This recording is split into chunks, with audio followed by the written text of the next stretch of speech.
Tension भयो यार। So त्यही हो, टायर रोडियो बाइकले धोका दिएको थियो मलाई यार।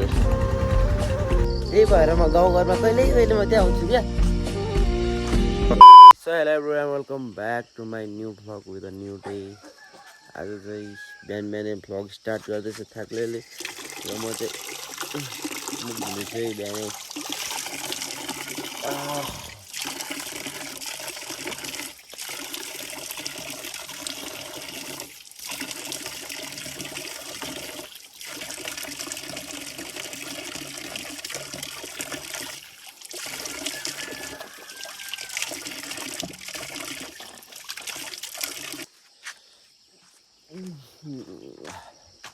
धाराहरू मैले देखेको थिएँ।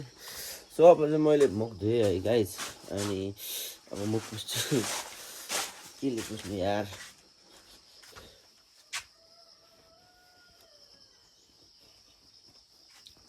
हो, अनि म चाहिँ अहिले घाँस काट्न जाँदैछु। अनि बिहानै दिदीकोमा जानुपर्छ कोलबोटे, फेरि पनि जस्तै पनि गएको। अनि अहिले बिहान बिहान जानुपर्ने छ। मेरो भतिज यताबाट आउँदैछ। के छ भतिज?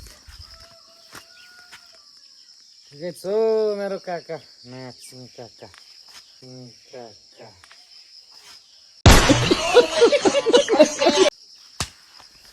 यस्तै छ, रेस्पेक्ट भन्ने चिज त जिरो छ नि। त्यही भएर म गाउँघरमा कहिले कहिले मात्रै आउँछु क्या। रेस्पेक्टै छैन। अब सुनिहाल्नु भयो होला नि, मुखमा पानी लगाएको छुइनँ। ठिक छ हो मेरो नाचिङ काकाहरू। यो बोल्ने तरिका हो, यो बोल्ने तरिका हो यस्तो। सो अनि म चाहिँ अब मकैको ढड डह्रो काटिराख्नुपर्छ, किनभने घरमा सबैजना बिरामी हुनुहुन्छ क्या। भाउजू पनि बिरामी हुनुहुन्छ, भाउजू अनि बाबा पनि अलिकति बिरामी हुन्छ।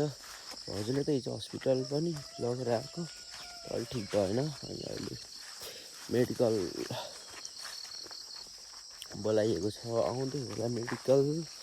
सो अनि चाहिँ म चाहिँ अब कोलबोटी जानुपर्ने हुन्छ। त्योभन्दा अगाडि चाहिँ मम्मी एक्लै, अनि भाउजूको पनि बस्तु छ, अनि हाम्रो पनि बस्तु छ। अनि अलिक गाह्रो हुन्छ भनेर चाहिँ म चाहिँ अब यो मकैको ढड ट्र्याक्टर पाडी जान्छु होइन। यता छ, हिजो यति काटेको है, यता छ। त्यही हो, पानी पनि आउनु आँटेको छ, छिटो छिटो जानुपर्ने हुन्छ। पानी आयो भने फेरि गिद्दी हुन्छ क्या, बुझ्नु भएन। अस्तिको चोटि कोलबोटी जाँदाखेरि मलाई कस्तो औडा आयो, बाइक बिग्रेर है माथि लास्टै गिद्दी भएको छ नि। सो त्यही हो, अब म घाँस छिटो छिटो काट्छु, किनभने आज गएर कोलबोटीमा धान रोप्नुपर्ने क्या, रोपाइ छ क्या दिदीको। छिटो छिटो गएर काम सघाउनु पर्ने हुन्छ। सो त्यही हो, अब म घाँस काट्छु। सो अहिले चाहिँ भारी यति भइसक्यो, राम्रो खेत चाहिँ यस्तो छ। अब आफ्टर 2-3 दिन पछाडि सबै हिल्याइन्छ। र अब म चाहिँ जान्छु, ढिलो भइसक्यो उता जानुपर्ने है। सो त्यही हो। सो गाइज अहिले चाहिँ अब म जानलाई रेडी, अनि बाइक हल्का वार्मअप भए। अनि त्यही हो, अब म चाहिँ जान्छु। र अस्ति रोडियो बाइकले धोका दिएको थियो मलाई यार। केही छैन, अब म निस्किन्छु र बिचबिचमा तपाईँहरूलाई देखाउँछु है। अहिले देखिराख्नु सक्दिनँ, किनभने अब छैन नि त यस्तो नै। हेलमेटै छैन क्या मसँग, नत्र म लगाइदिन्छु त्यस्तो। सो त्यही हो, अब जाउँ ढिला नगरी। 7 भइसक्यो, 15 मिनट, 7:15मा पुग्छु होला आई थिङ्क। सो त्यही हो, हेर न हौ मासला। सो अहिले म चाहिँ आधी बाटो पुगिसकेँ कि। कुन चाहिँ मान्छेले हेर्नु न, र मान्छेले नै यता हेर्नु न, यता हाल्दैछ यार मासला। हाम्रो चाहिँ गाउँमा पनि मान्छे कि आफै गएको हो यार। बाटो त्यतिकै बिग्रिरहेछ, केले खुल्नु यार।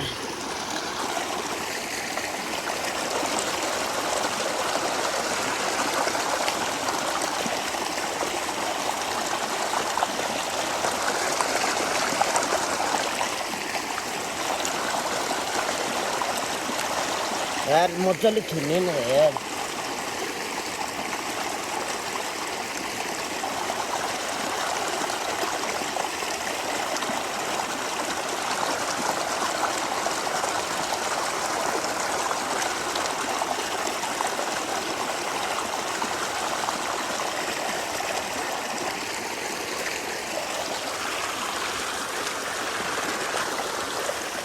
ल मैले चाहिँ थुन्दिसकेँ यहाँ कत्रो पानी बगिरहेको थियो यार यार बाटो यस्तो हिलो छ मान्छेले नि हालेर जस्तै यता गइरहेको थियो क्या सो त्यही हो म जानुपर्ने चाहिँ ऊ पारी हो यो तल खोलामा झरेर उकालो चढ्नुपर्ने अनि यस्तो छ बाटो चाहिँ छेउछेउबाट कुदाउनुपर्छ सो त्यही हो अब ढिला नगरी लागौँ पानी पर्नु आँटेछ पानी पर्दा बिजोक हुन्छ फेरि है त्यही हो सो अहिले चाहिँ बाइक यार पुरै यति नै डुबो यार यति यहाँनिर धन्न दाइहरूले हेल्प गरे यार हेल्पफुल मान्छेहरू हुँदो रहेछ माथि म एक्लै हुनु भयो नि त म चाहिँ कस्तो होला रुन्थ्यो होला यार चेनमा नि त्यस्तै ढुङ्गा छिरेर झन्डै चेनै निस्क्यो यार चेन पोकेटले जस्तै फेरेर आएको गइसक्यो यार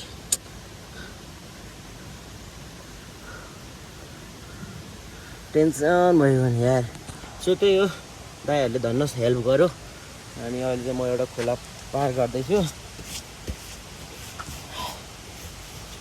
सो हाम्रोतिर पनि यस्तो पुल छ है गाइज यु क्यान सी यो चाहिँ हाम्रो लगभग यस्तो डिजाइनको अब पुल त थुप्रै होला तर यस्तो डिजाइनको यही मात्रै होला है त्यस्तो लाग्यो यो थुम्बोरी चाहिँ मैले यही मात्रै देखेँ हल्का स्ट्रङ पनि छ नि त अब अरू त्यो हुन्छ नि अलिक सिङ्गल खालकोहरू त मैले देखाएको थिएँ तर यो चाहिँ यही मात्रै देखेँ क्या मैले अन्त देखाएको थिइनँ सो यु क्यान सी यो चाहिँ बबाल छ है कसम यताबाट खोला आउँछ सिधै जान्छ यो खोला भनेको फाक्पो खोला हो सो त्यही हो अनि यहाँ यार बाइक छ्याप्पै डुबो यार दाइहरू त्यहाँ नभएको त मेरो बिजोक हुन्थ्यो यार कसम सो बाइक चाहिँ यस्तो छ है ल अहिले चाहिँ मलाई कोलबोटे आउनु नै फाप्दैन जस्तो लाग्नु थाल्यो गाइस यार कसम मलाई खालि केही न केही भइरहेको छ सो त्यही हो अनि अब चाहिँ यो कालो जानुपर्ने हुन्छ 7:15मा पुग्छु होला भनेको 7:30 भइसक्यो त्यो बाइक यताउता भएको हुनाले सो अब चाहिँ म डाइरेक्ट घरमा जान्छु अनि त्यहाँ भेट्नेछ हामी ओके सो गाइज अहिले चाहिँ म कहाँ पुगिसक्यो भने तपाईँहरूलाई पहिला नि you can see Saroj Limbu यो तपाईँको गाउँको भ्यू भनेर बनाएको भिडियोमा आइपुगेर त्यो बेला भनेको सानो सानो मकै थियो होला सो आफ्टर यस्तो भइसक्यो अहिले त्यो चाहिँ सानो सानो मकै थियो होला अहिले चाहिँ अब केही दिनमा यहाँ सबै रोपिन्छ र म चाहिँ गाइस अहिले दिदीको घर पुगिसकेँ है यो पारी पनि कोलबोटे हो दिदीको घर चाहिँ अहिले यता पर्छ सो त्यही हो अनि आजको रोपाइ छ हल्का पानी पर्ला जस्तो पनि छ अहिले के हुन्छ तपाईँहरूलाई देखाउँछु है अब पहिला म त्यहाँ जानुपर्ने हुन्छ केही नखाएको भोक लाग्यो गाई चाहिँ यार कसम सो अब हामी गएर खाजा खानुपर्छ है सो अहिले चाहिँ हाम्रो यहाँ रेडी भइसक्यो भन्दा रेडी हुँदैछ यहाँ हुनुहुन्छ हाम्रो वान एन्ड ओन्ली कोलबोटेको वान एन्ड ओन्ली पर्सन हो उहाँ चाहिँ एकदम हल्ली मेरो भतिजो प्यारो भतिजो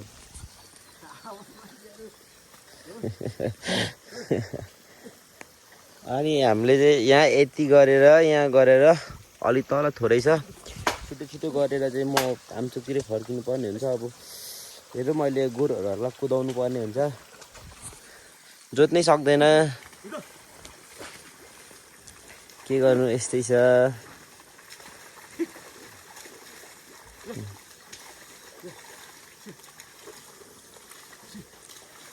छेउबाट भित्तातिर लानुपर्ने भित्ताबाट छेउमा ल्याउँछ क्या यस्तो हल्लीहरू छ कोलबोटेमा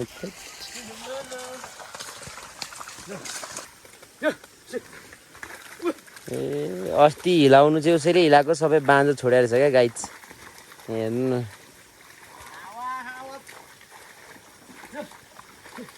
सबै मैले खुन्नुपर्छ अहिले त्यो भित्तामा त्यहाँ म चाहिँ आजको फ्याउरे र कोदाले दुइटै फ्याउरे र कोदाले मिलाएर के नाम लेखिँदैछ नि फ्याउ कुदाले फ्यौरी कुदाले कुदाले फ्यौरी कुफ्यौ कुफ्यौ कुफ्यौ सो जेसुकै छोडिदिनु म चाहिँ कुदालेर बस्नु भन्छ अब यहाँ चाहिँ हेलिसक्दैछ है सिन ल अब हाम्रो चाहिँ दाँदे लाउनु सुरु भयो है यहाँ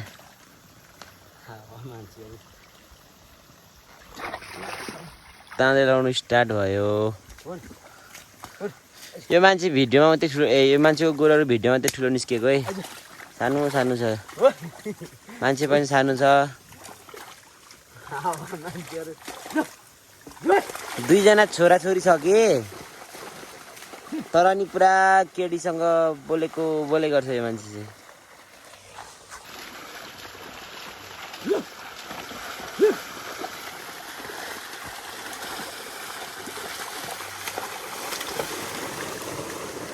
यस्तै छ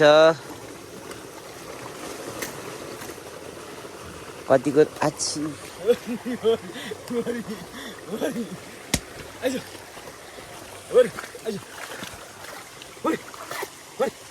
ल अब चाहिँ बल्ल तल्ल रुएर 4-5जनाले छेकेर चाहिँ यो गरा चाहिँ अलिअलि मिलाइसक्यो भतिज बनाउँदैले काका त खतरा हो त पहिला बयसमा त भर्खर 16-17 वर्ष पुग्दै थियो यो मान्छे अहिले नै यस्तो छ हामीले त 2-3 वर्ष अगाडि खाइसकेको त्यो अनि अब चाहिँ गोरु पनि हेरौँ न कहाँ यहाँ तक निस्किँदै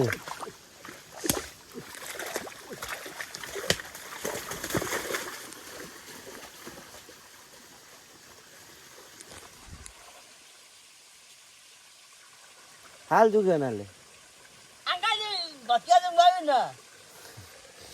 छैन छैन त्यतिकै जिरो छ मैले भत्का गर नि जिरो छ कुदाली पनि कहाँ फाल्यो गोरु पनि के साला उर्ली झर भनेको आली भत्का भनेको सुन्दो रहेछ सक्रा फाइनली अब चाहिँ थाक्लेले यहाँ छेउरी लाउँछ बुनी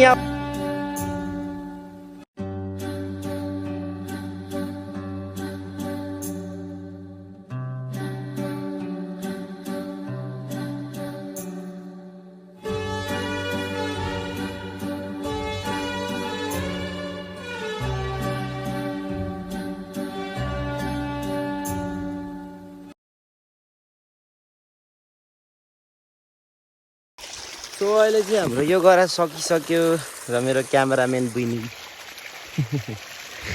के छ ठिक छ नाम के तिम्रो नाम भनिदियो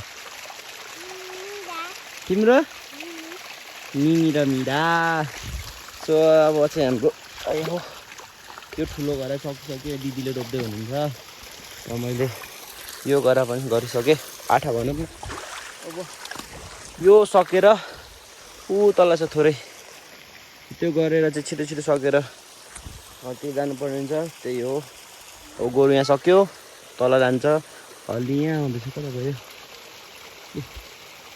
यहाँ लुकिरहेछ निस्क्यो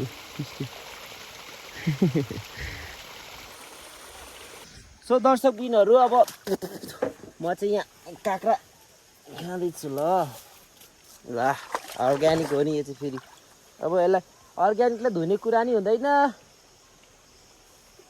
हल्का पुसपास गर्यो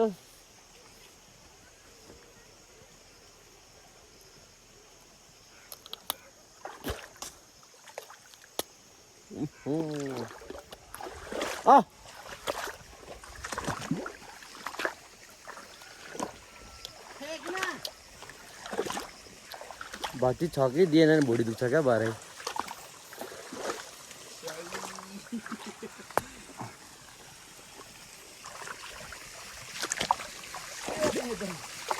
उधार पनि त क्या उसलाई चाहिँ अलिक मोटो दिएको भर्खर 15-16 वर्ष पुगेको छ नि त भरे दिन्छ अलिअलि अफ गरेर खाने फ्याउँला नि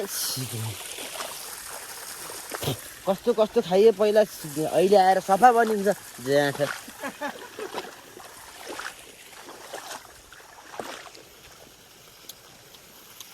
यसै बसिरहेको छ आफ्नो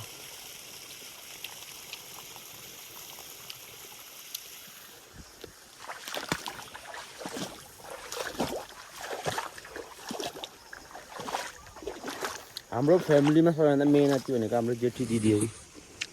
खोर्सानीको बगान यहाँ यसरी रोप्नुहुन्छ अनि हामीलाई बिउ टमाटर पठाइदिनुहुन्छ क्या। काँक्रा चाहिँ यहाँबाट टिपेको मैले। कति छ भतिज काँक्रा?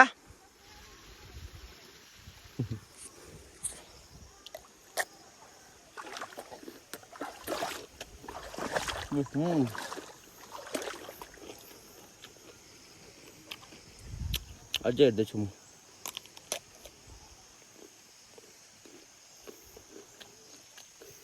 उसको त फेरि एउटा मृगलाई फेर हो क्या।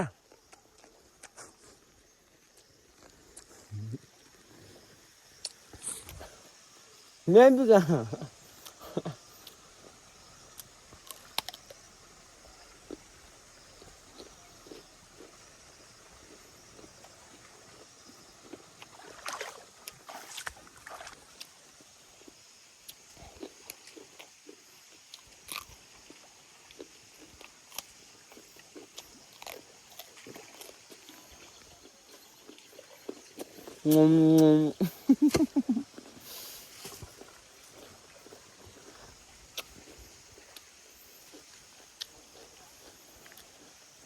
आफ्टर 2 इयर्स मैले काँक्रा यसरी खाएको हो।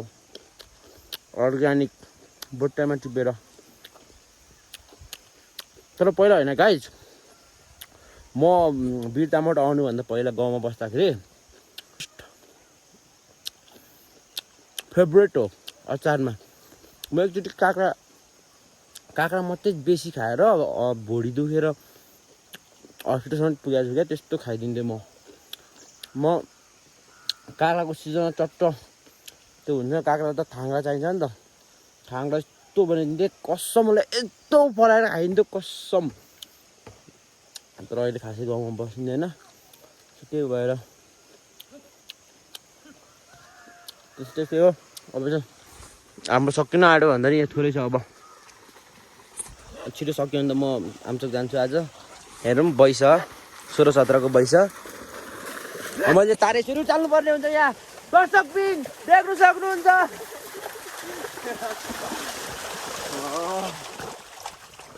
दाँते सकिने भन्नको 16-17 को मान्छेहरू यहाँ छ है।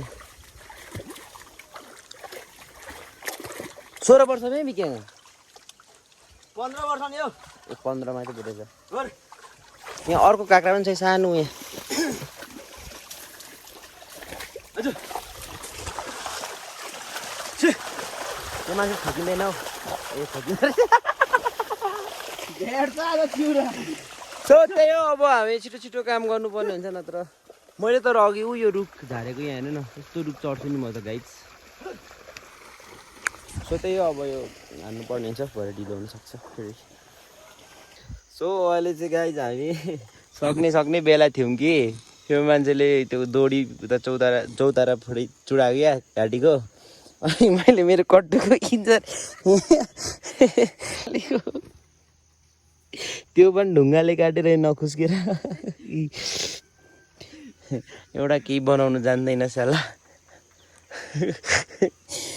इन्जार दिनु परिरहेछ यार।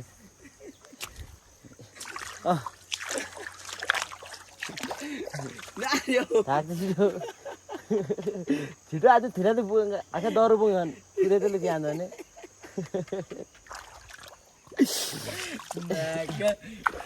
इन्जार लग्यो मेरो इन्जार। यही मान्छे उयो 16 वर्षको मान्छे इन्जार दिनु पर्यो नि दोडी नभएर। सो त्यही हामीलाई अब 2-3 घर बाँकी छ यस्तो जोडी छ। त्यो सकेर चाहिँ जानुपर्ने हुन्छ। सो अहिले चाहिँ हाम्रो धान रोप्ने काम सकिसक्यो। यु क्यान सी यो यति सक्यो। माथि पनि 2टा छ, तर मम्मीले चाहिँ रोप्दै हुनुहुन्छ। सो अनि अब चाहिँ म घर लाग्नुपर्ने हुन्छ। भाउजू पनि बिराम हुन्छ, बाबा पनि बिराम हुन्छ, मम्मी एक्लै हुन्छ, म छिट्टो जानुपर्ने हुन्छ। अनि अब चाहिँ मैले यति धेरै बोकेर लानुपर्ने छ यार। सो त्यही अब माथि दिदीको घर जाने अनि खाजा खाने, त्यस पछाडि म जाने हो। अहिले चाहिँ म दिदीकोबाट निस्किसकेँ, अलि यता आइसकेँ होइन। अनि यु क्यान सी यो चाहिँ मेरो गाउँ हो, यो जुन देखिँदैछ। म जानुपर्ने यहाँ हो, तर यहाँ जानलाई मैले यता माथि कुना कप्चाबाट यता जानुपर्छ। यता तल पनि रोड छ, बट त्यो राम्रो छैन के, अलिकति नेताहरू अलिक धेरै काम दिने भएर त्यस्तो भएको हो। सो त्यही हो। अनि अलिकति तनाव छ, घरमा सबै बिरामी हुनुहुन्छ र म छिटो जाँदैछु। अब हामी एकैचोटि पारीको घरमा गएर भेट्छौँ। यता हो यो घर चाहिँ, हाम्रो चाहिँ यतातिर हो। सो यही हो, थाक्लेको गाउँ चाहिँ यस्तै छ है।